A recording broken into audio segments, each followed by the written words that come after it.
আসসালামু আলাইকুম। আপনারা দেখতেছেন এখানে একটা রিমোট কন্ট্রোল সার্কিট আর একটা রিমোট আছে। এগুলো এখন রুমে লাগানো হবে। আপনারা কেউ শিখতে চাইলে এই চ্যানেলটা ফলো করিয়েন, সাবস্ক্রাইব করেন।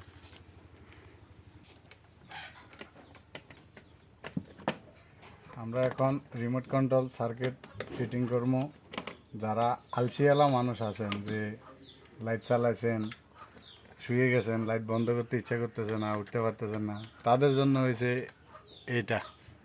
শোয়ার থেকে লাইট জ্বালাবেন, শোয়ার থেকে ফ্যান চালাবেন, ঠান্ডা লাগলে বন্ধ করে দিতে পারবেন রিমোট দিয়ে। রিমোট খারাপ হয়ে গেলে সুইচে চালাইবার অপশন থাকবো, আগের মতো এরকম সুইচে চালাইবার অপশন থাকবো, রিমোটের অপশন থাকবো।